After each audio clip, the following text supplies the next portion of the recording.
바이블 1311 매튜 26. 오늘은 마태복음 26장을 함께 묵상해 보도록 하겠습니다. 마태복음 26장부터는 27장, 28장과 함께 예수님께서 유월절 만찬을 하신 이후에 체포되어 가지고 오늘 26장에서는 이제 가야바 법정에 사내들인에 이렇게 잡혀가셔가지고 가야바 법정에 서시는 그 내용까지 나오고, 28장에는 사내들인에서는 예수님을 사형할 권한이 없기 때문에 빌라도 법정으로 이렇게 가는 그것이 27장에 기록이 되어 있습니다.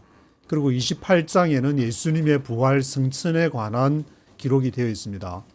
여기 26장이 75절까지 꽤 좀 이렇게 길게 나오기 때문에 전체 흐름이 어떻게 흘러가는지를 조금 줄거리를 약간 이해를 하시고 읽으시면 도움이 될 것 같습니다. 먼저 1절부터 16절까지는 이제 유월절을 준비하는 내용이 기록이 되어 있고, 그리고 유월절을 준비를 해서 어느 집에서 이제 이렇게 준비를 하라. 나기를 할 때도 가서 주가 쓰시겠다 하라 해서 이제 예루살렘 입성할 때도 그렇게 나기가 준비됐는데, 여기 유월절 만찬도 어느 집에서 이렇게 준비하는 그러한 내용이 쭉 기록이 되어 있습니다. 유월절 만찬을 하시기 전에는 6절에 보시면 이제 베다니 문둥이 집에, Bethany in the home of a man known as Simon the leper, 사이먼 더 래퍼, 문둥이 시몬의 집에 머물렀다고 그렇게 기록을 하고 있습니다. 사이먼 더 래퍼. 그리고 유월절 하기 전에 한 여인이 예수님의 장사를 준비하기 위해서 very expensive perfume, 아주 값비싼 향유를 붓는 그러한 내용이 기록이 되어 있고, 이것을 이러한 행위에 대해서 팔아서 가난한 자에게 주면 되지 않냐, 그런 물음에 대해서 예수님의 반응은 She did it to prepare me for burial. 내가 장사하는 것을 준비하는 것이다. 예수님은 본인이 죽고 부활한다는 얘기를 제자들한테도 아주 뚜렷하게 3번을 걸쳐서 얘기를 하고, 여기 27장 유월절 만찬에서도 얘기를 하고 있는데, 사람들은 그게 무슨 뜻인지 잘 이해를 못했고 제자들 역시 이해를 못했는데, 이 여인은 예수님이 죽고 부활할 그것을 아마 믿고 이렇게 머리에다가 very expensive perfume을 붓는 그러한 내용, 그 장사, 예수님의 죽음을 준비하기 위해서 했다는 그 말을 예수님이 하시고 계십니다. 그런 이후에 이제 14절에 12제자 중에 한 명인 주다스 이스케리오트, 반역자, 배반자 유다가 대제사장에 가서 예수님을 넘기는 그러한 내용이 기록이 되어 있습니다. 이 이스케리오트라는 거, 유다가 이제 배반자라고 이렇게 정확하게 기록을 하고 있는데, 이 유다에 대한 것은 마태, 마가, 누가, 요한에서 공통적으로 유다를 배반자로 그렇게 정확하게 기록을 하고 있습니다.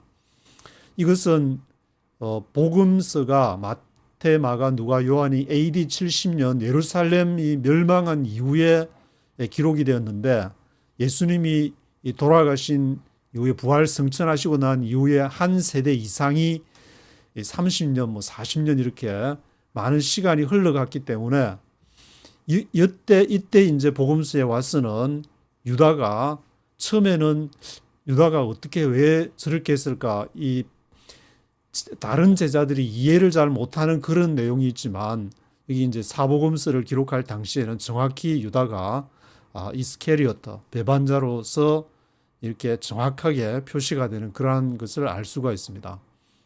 그런데 15절에 보시면은 30 실버 코인즈에서 은 30에 예수를 팔았다는 그러한 내용이 나오고 있는데, 이 정확하게 은 30이라는 말은 마태복음에만 있고 다른 데서는 은 30이라는 그러한 구절이 기록이 되어 있지 않습니다. 이게 마가복음 14장 10절, 11절 보시면은 구체적인 금액인 은 30에 대한 언급이 없고, 그리고 누가복음 22장 3절에서 6절에도 정확히 은 30이라는 액수는 기록되어 있지가 않습니다. 그리고 요한복음 13장 2절, 18장 2절, 여기에도 예수를 판 대가로 받은 돈이나 금액에 대한 언급이 요한복음은 아예 이제 그런 그 돈이나 금액에 대한 언급을 하고 있지 않습니다. 그러면 마태는 왜 은 30이라는 그런 정확한 액수를 기록했냐면은 마태복음이 주로 이제 유대인들을 대상으로 기록이 되었기 때문에 구약의 스가랴서 11장 12절 13절에 보시면은 그게 이제 스가랴 선지자가 성령께서 그 토지를 해서 토기장이의 집에다가 토지를 사서 은 30을 이렇게 던졌다. 그것이 두 번 12절에도 한 번, 13절에도 한 번, 11, 12, 13. 11장, 스가랴 11장 12절에서 13절. 그렇게 기록이 되어 있기 때문에 이러한 예언 성취라는 그러한 해석으로서 이 마태가 은 30을 기록했을 것이다. 그러한 내용을 기록을 하고 있습니다. 그래서 17절부터는 이제 유월절 만찬이 시작이 되는데 17절부터 35절에 유월절 만찬을 할 때에 예수님께서 I tell you the truth, one of you will betray me. 너희 중에 한 사람이 나를 배신할 것이다. betray. 나를 배신을 때릴 것인데 그 사람이 누군지 처음에 예수님은 얘기를 하지 않습니다. 그래서 접니까? surely not I, Lord. 막 그렇게 얘기를 하다가 누구까지 갔냐면은 25절에 유다에게 가서 유다가 어떻게 질문하냐면은 surely not I, Rabbi. 선생님 저 아닙니까? 그렇게 얘기를 하니까 Yes, it is you. 바로 너다. Yes, it is you. 바로 너가 나를 배신 때릴 것이다. 이런 그 기록이 되어 있습니다. 그래서 이것도 마태복음에서 아주 직접적으로 바로 너다 그랬는데 다른 마가복음이나 누가복음, 요한복음에서는 이렇게 기록이 되어 있지 않고 마가복음 14장 18절에서 21절을 보시면은 유다에게 직접적으로 너다 이렇게 지칭하지는 않고 또 누가복음 22장 21절에서 23절에서도 유다를 특정해 가지고 Yes, it's you. Yes, it is you. 그렇게 말씀을 하시지를 않습니다. 요한복음 13장 21절에서 30절에도 보면은 공개적으로 바로 너다라고 지적하지는 않는데 아까 은 30에 대해서도 정확하게 스가랴서 11장 12절 13절 거기에서도 이제 예언을 성취하기 위해서 기록됐듯이 마태는 또 이 직접적으로 it is you 해서 아주 직설적으로 바로 너가 나를 배반할 것이라는 것을 예수님이 그렇게 예수님의 말씀을 인용을 해가지고 정확하게 기록을 하고 있어서 아주 마태는 좀 이렇게 직설적이고 구체적이고 또 항상 그 구약의 말씀들을 성취하는 데에 많은 주의를 기울이고 있다는 것을 알 수가 있습니다. 그래서 31절을 보시면은 이것이 이제 이 말씀이 이 성취가 된다는 이러한 내용도 기록이 되어 있는데 I will strike the shepherd, the sheep of the flock will be scattered. 내가 목자를 치면은 shepherd를 치면은 the sheep of the flock 가축의 양떼 양무리들이 will be scattered 흩어지게 될 것이다. 스가랴 13장 7절의 말씀이 그렇게 성취가 될 것이라는 것을 얘기를 하고 있습니다. 그러면서 바로 다음 구절에 32절에 보면은 갈릴리를 내가 I will go ahead of you into Galilee. 너희들 앞서서 갈릴리로 갈 것이다. 이것이 이제 마태복음 마지막 장인 28장에도 보면은 7절, 10절, 16절에서 세 번을 갈릴리를 마태복음 28장에서도 언급을 하고 있습니다. 그래서 제가 이걸 읽어보면서 갈릴리가 나오고 이제 다른 그 마지막 예수님의 6월절 만찬과 십자가 체포 당하심, 그리고 가야바 빌라도 법정, 십자가 처형 이런 것을 제가 마가복음, 누가복음 이렇게 다 읽어봤는데, 그걸 읽어보니까 누가복음에는 예루살렘이 이렇게 두 번이 강조가 되고 있는데, 마태복음에는 28장에 또 있고, 여기 오늘 읽으시는 26장 32절에도 내가 먼저 갈릴리로 갈 것이다. 그렇게 해서 마태복음에서는 4번을 갈릴리를 언급하면서 예루살렘은 한 번도 언급을 안 합니다. 그래서 제가 호기심 초이가 이제 구글 제미나이한테 질문이 있습니다 해가지고, 마태복음은 왜 갈릴리를 강조하는데 왜 누가복음은 예루살렘을 강조합니까? 그렇게 질문을 하니까, 이게 구글이 좀 날카로운 질문을 하면은 아주 막 예리한 질문을 하셨다면서 그런 것도 아주 재밌습니다. 이게 구글 제미나이가 아주 인공지능이 이 사람을 지금 이렇게 따로 추월을 하려고 추월을 해가느라고 아주 위협을 지금 하고 있는 것 같은데, 갈릴리를 강조하는 이유는 예수님의 사역의 시작점이었다. 예수님이 이제 갈릴리 지역에서 사역을 하다가 갈릴리 그 북쪽에 가이사랴 빌립보에서 자신의 정체를 나타내시고 이제 예루살렘으로 왔기 때문에 그 갈릴리가 사역의 시작점이었고, 예수님의 명령의 성취라는 점을 또 얘기를 하고 있습니다.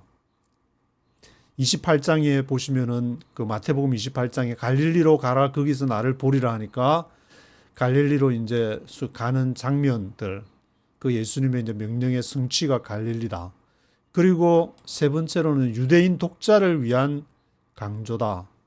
유대인들에게 익숙하고 의미 있는 장소였다고 했는데, 처음에는 유대인들에게 갈릴리가 익숙하다고, 유대인들은 예루살렘이 익숙한 거 아닌가 그런 생각이 제 머리를 잠깐 스쳐 지나갔는데, 그런데 다시 생각하니까 예루살렘은 종교 지도자들에게 익숙하고, 여기 갈릴리는 그 유대인들, 평민들, 서민들에게 익숙한 장소가 바로 갈릴리겠구나.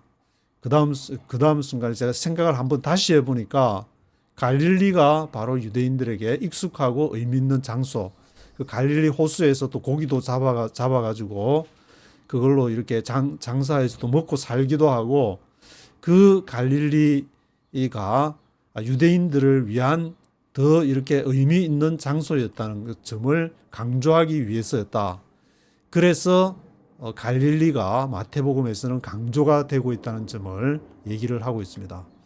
그러면 왜 누가복음에서 예루살렘을 강조하느냐면은 누가복음 예루살렘 구원의 중심이 되기 때문에 예루살렘이, 그리고 성령 강림의 장소, 예루살렘 성에서 이제 누가복음이 24장 마치고 나면은 바로 사도행전으로 바로 연결이 되어 가지고 다락방에서 120문도가 성령을 받고, 이것이 교회의 탄생과 복음 전파의 시작이 되는 그러한 성령 강림의 장소이기 때문에, 그리고 보편적인 복음의 강조, 유대인뿐만 아니라 이방인에게 하나님의 구원 계획을 강조한다.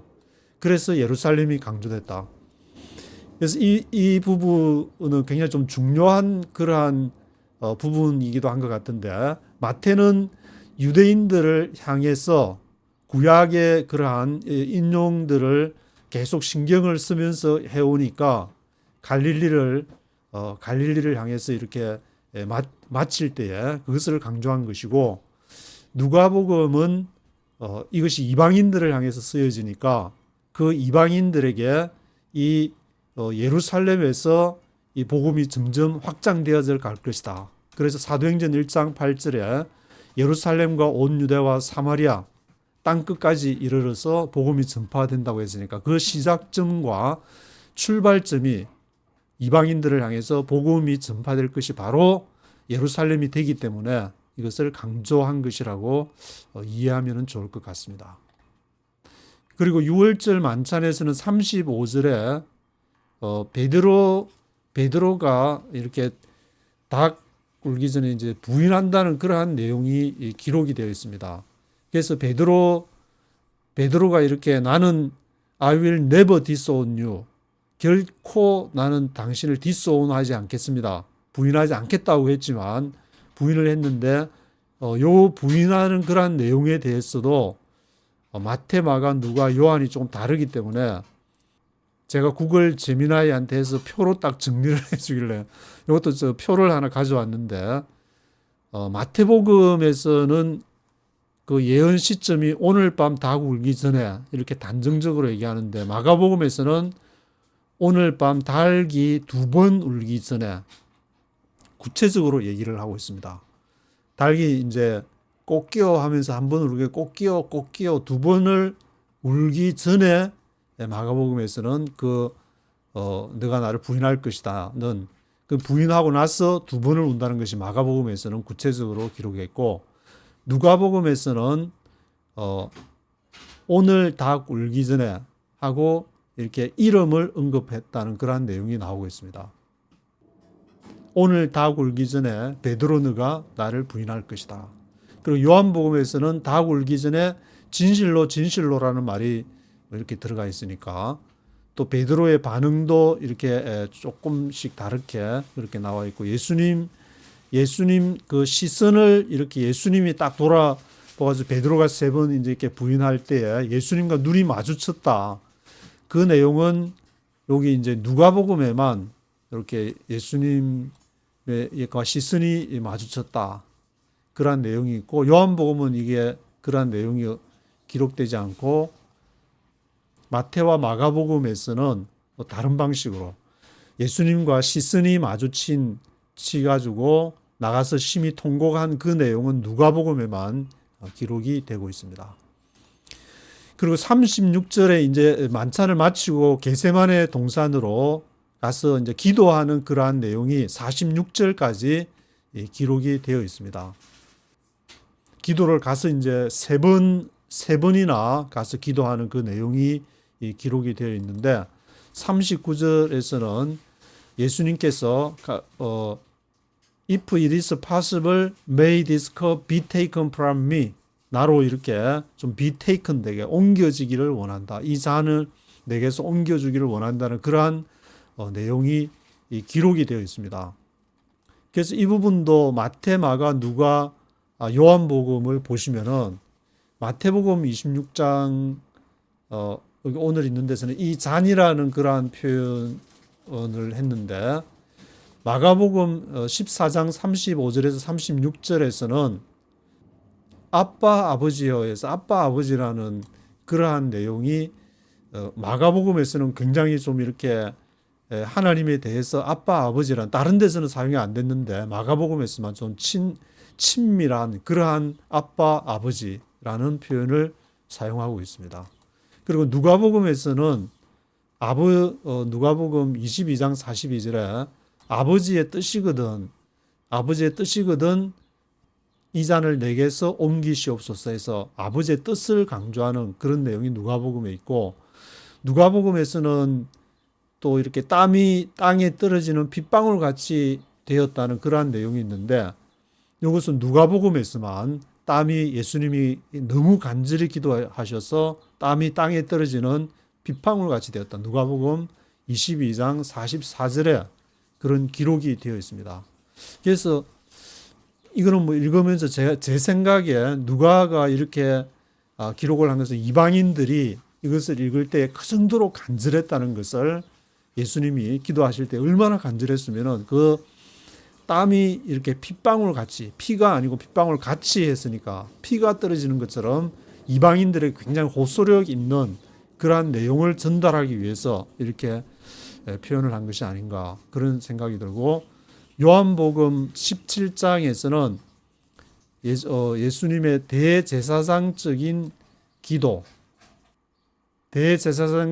기도가 요한복음 17장에 있는데 이 겟세마네 동산에서 고뇌와 갈등을 했다는 그러한 직접적인 언급은 기록이 되어 있지 않다고 합니다. 그래서 요한복음에서는 대부분 이제 어떤 다른 거는 다 생략을 하고 요한복음 21장 그 안에서 정말 전달하고 싶은 엑기스의 내용을 간추리고 요약하고 해서 그것을 이렇게 쭉 요한복음이 복음의 맨 마지막이라고 할 수 있으니까 복음을 완성하는 그러한 내용이 기록되어 있음을 알 수가 있습니다. 그래서 46절까지 겟세마네 동산에서 예수님이 기도하셨는데 올 때마다 제자들은 자고 있는 그러한 모습을 보게 되어 가지고 체포가 되는 그러한 내용이 47절부터 56절까지 기록이 되어 있습니다.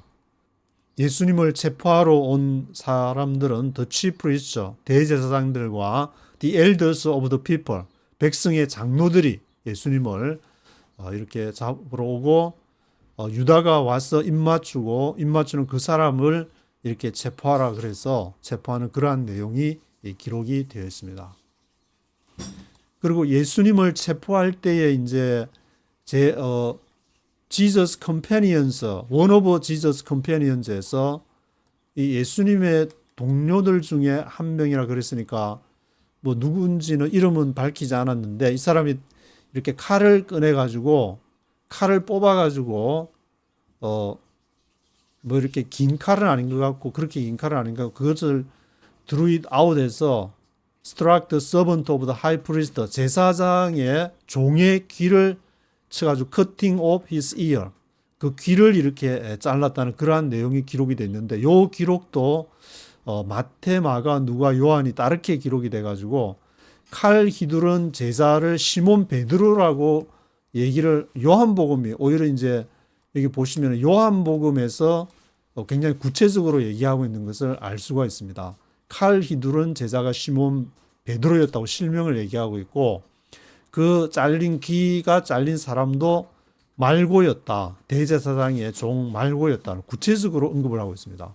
이 요한복음은 맨 나중에 기록된 복음서인데 요한복음에서 앞에 마태나 마가나 이렇게 익명으로 여기 마태복음에 지저스 컴패니언 중에 원 오브 지저스 컴패니언스 했으니까 예수님의 동료들 중에 한 사람 누가도 익명으로 했는데 왜 그 한참 뒤에 또 기록된 요한복음은 시몬 베드로와 말고라고 기록을 했을까? 그런 이제 아마 이렇게 기록을 할 만한 이유가 있었던 것 같은데 그것을 이제 시몬 베드로로 한 것은 이렇게 칼집에 칼을 꽂으라. 아버지의 뜻을 이제 순종해야 된다. 이것이 이제 어떤 무력으로서 해서는 될 일이 아니다. 시몬 베드로가 또 성격이 굉장히 급하고 하니까 이 요한이 이렇게 요한복음의 저자가 이렇게 이제 구체적으로 기록했다는 것. 그래서 우리는 보통 이제 마태, 마가, 누가를 얘기할 때도 요한복음에서 기록한 것처럼 베드로가 그렇게 종의 귀를 잘랐다. 주로 이제 여기 구체적으로 나온 거 요한복음을 많이 인용해서 얘기를 하는 것 같습니다. 그래서 56절에서는 이렇게 된 것이 제사들이 다 흩어져 버리고 가니까 선지자의 말씀이 이루려 하기 위함이다. 목자를 치면은 양들이 다 흩어지게 돼버리는 그러한 내용을 기록을 하고 있습니다. 그리고 57절부터 68절까지는 가야바 법정에서 사네드린이라는 그 재판이 있지만 거기에서는 사형 은도를 할 수 없기 때문에 유대인 자체 내에서 가야바 법정에서 예수님이 먼저 재판을 받으시고 마태복음 27장에서 빌라도 법정으로 이렇게 넘어가는 내용이 기록이 되어 있는데 이것이 가야바 법정에서의 내용들이 57절부터 68절까지 쭉 기록이 되어 있습니다. 그래서 59절에서는 대제사장들과 the chief priests와 홀 사네드린이 예수님의 이제 거짓 false evidence라 그랬는데 거짓 증인들을 예수에 대해서 찾으려고 했는데 그것을 찾지 못하니까 61절에 이 사람이 이제 최종적으로 두 사람이 앞으로 나와가지고 뭐라고 하냐면은 예수님이 이런 말을 했다. I am able to destroy the temple of God. 하나님의 전을 하나님의 전을 무너뜨린다고 했다. 그리고 rebuild it in 3 days. 3일 만에 다시 세운다고 했다는 그런 증언을 해가지고 이 temple of God가 바로 이제 예루살렘 성전을 무너뜨린다고 했으니까 이것은 반역에 해당하는 거 아니냐. 그런 내용들로 쭉 진행되는 것이 기록이 되어 있습니다. 그리고 69절에서는 이제 베드로가 거기 재판을 가야바 법정에서 재판할 때 거기까지 따라왔는데 베드로가 거기서 이제 부인을 하는 그러한 내용이 3번 부인하는 내용이 기록이 되어 있습니다. 이 베드로에 대한 부인하는 그런 내용도 마태, 마가, 누가, 요한복음에서 조금씩 다르게 기록을 하고 있는데 앞에 이제 이렇게 앞에 한번 이렇게 보신 내용인데 누가복음에서 예수님과 시선이 마주쳤다. 그런 내용. 그리고 마가복음에서는 오늘 밤 닭이 2번 울기 전에 구체적으로 말씀을 하셨다. 이런 것들을 한번 참고로 보시면 좋을 것 같습니다. 그래서 공관복음과 요한복음에서는 예수님의 죽음과 부활에 대해서는 공통적으로 강조를 두고 있기 때문에 이러한 예수님의 6월절 만찬을 통해서 우리가 이제 교회에서 성만찬을 이렇게 하는 것처럼 기념을 하는 그러한 내용이 있는데 예수님의 죽음과 부활이 나에게는 나를 위해서 예수님께서 십자가에 못 박혀서 돌아가셨던 것, 이것을 읽으면서 예수님이 그 죽음을 향해서 일부러 가시면서 나의 죄를 담당하신다는 그 사실을 우리가 이제 묵상해 볼 때 굉장히 많은 위로를 받게 되고 또 우리가 그런 삶을 살게 되는데 그것을 바라보는 관점은 마태, 마가, 누가, 요한 이렇게 조금씩 차이가 난다는 것을 알 수가 있습니다. 그렇지만 차이가 나더라도 예수님의 죽음과 그리고 부활에 대해서는 다 복음서가 공통적으로 기록을 하고 있기 때문에 이것을 묵상하면서 우리의 삶이 그 예수님께서 우리에게 주신 그러한 은혜의 복음들을 우리가 받아들일 때에 우리 안에서 놀라운 기적의 역사들이 나타나게 되는데 그것은 각각 사람마다 죽음과 부활의 그 모습이 다른 형태로 이렇게 나타날 수 있다는 것을 사복음서를 통해서 알 수가 있는 것 같습니다. 그래서 오늘은 한반도 프로젝트 1260 120일째를 지나고 있습니다. 마태복음 26장을 75절까지 조금 길긴 한데 네이티브 스피커의 목소리로 한번 쭉 들어보시겠습니다. Chapter 26. When Jesus had finished saying all these things, he said to his disciples, As you know, the Passover is 2 days away, and the Son of Man will be handed over to be crucified. Then the chief priests and the elders of the people assembled in the palace of the high priest, whose name was Caiaphas. And they plotted to arrest Jesus in some sly way and kill him. But not during the feast, they said, or there may be a riot among the people. While Jesus was in Bethany, in the home of a man known as Simon the leper, a woman came to him with an alabaster jar of very expensive perfume, which she poured on his head as he was reclining at the table. When the disciples saw this, they were indignant. Why this waste? They asked. This perfume could have been sold at a high price and the money given to the poor. Aware of this, Jesus said to them, Why are you bothering this woman? She has done a beautiful thing to me. The poor you will always have with you, but you will not always have me. When she poured this perfume on my body, she did it to prepare me for burial. I tell you the truth, wherever this gospel is preached throughout the world, what she has done will also be told in memory of her. Then one of the 12, the one called Judas Iscariot, went to the chief priests and asked, What are you willing to give me if I hand him over to you? So they counted out for him 30 silver coins. From then on, Judas watched for an opportunity to hand him over. On the first day of the Feast of Unleavened Bread, the disciples came to Jesus and asked, "Where do you want us to make preparations for you to eat the Passover?" He replied, "Go into the city to a certain man and tell him, 'The teacher says, my appointed time is near. I'm going to celebrate the Passover with my disciples at your house.'" So the disciples did as Jesus had directed them and prepared the Passover. When evening came, Jesus was reclining at the table with the 12, and while they were eating, he said, "I tell you the truth, one of you will betray me." They were very sad, and began to say to him one after the other, "Surely not I." Jesus replied, "The one who has dipped his hand into the bowl with me will betray me. Will go just as it is written about him, but woe to that man who betrays the Son of Man. It would be better for him if he had not been born."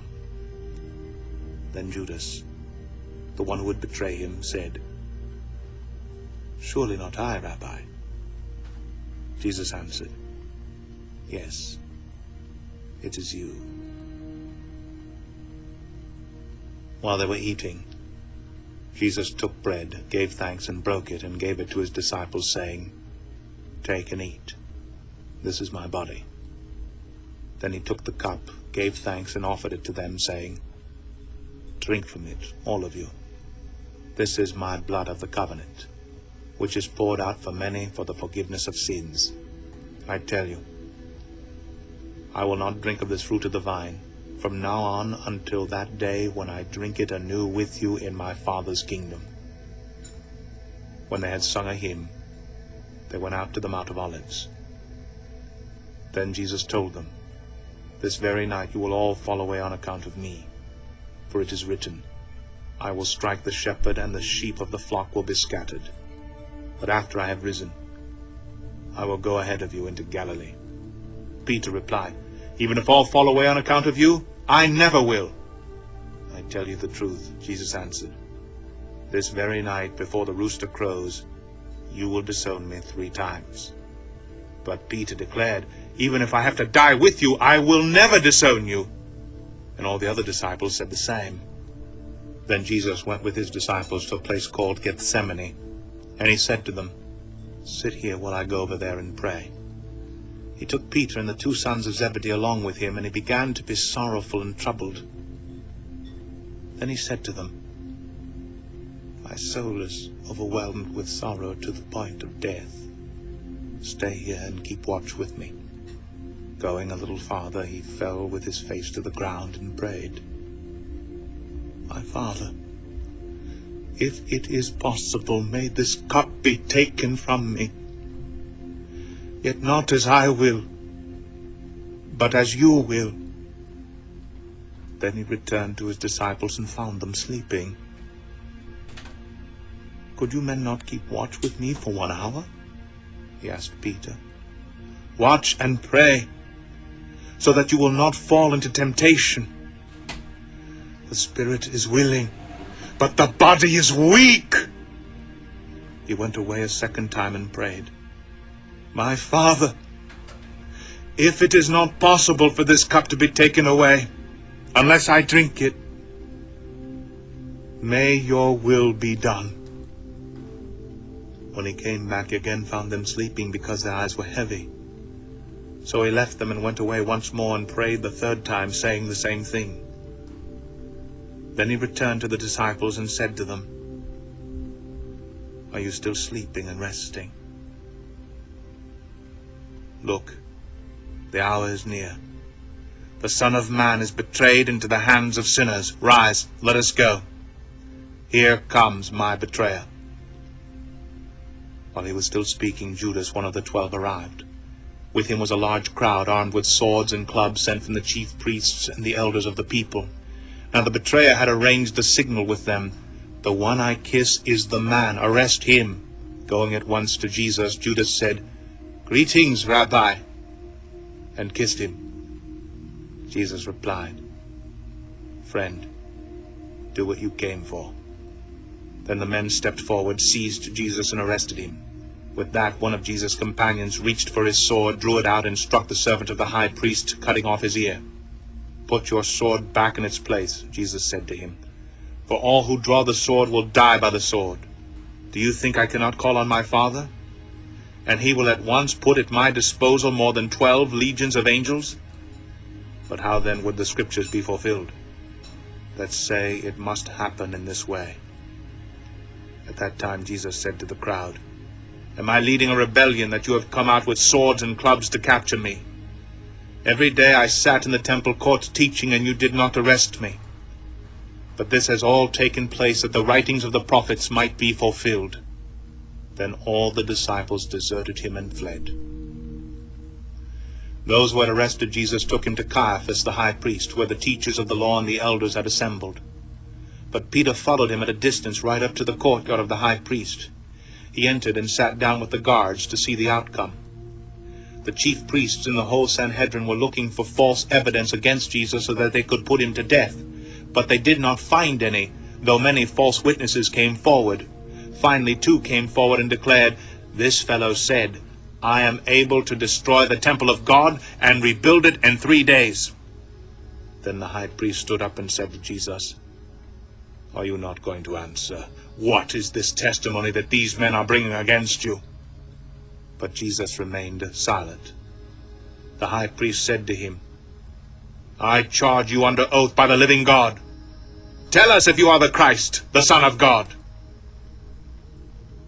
Yes, it is as you say, Jesus replied. But I say to all of you, in the future you will see the Son of Man sitting at the right hand of the Mighty One and coming on the clouds of heaven. Then the high priest tore his clothes and said, He has spoken blasphemy. Why do we need any more witnesses? Look, now you have heard the blasphemy. What do you think? He is worthy of death, they answered. Then they spit in his face and struck him with their fists. Others slapped him and said, Prophesy to us, Christ! Who hit you? Now Peter was sitting out in the courtyard, and a servant girl came to him. You also with Jesus of Galilee, she said. But he denied it before them all. I don't know what you're talking about, he said. Then he went out to the gateway where another girl saw him and said to the people there, This fellow was with Jesus of Nazareth. He denied it again with an oath. I don't know the man. After a while, those standing there went up to Peter and said, Surely you are one of them, for your accent gives you away. Then he began to call down curses on himself and swore to them, I don't know the man. Immediately a rooster crowed. Then Peter remembered the word Jesus had spoken, Before the rooster crows, you will disown me 3 times. And he went outside and wept bitterly.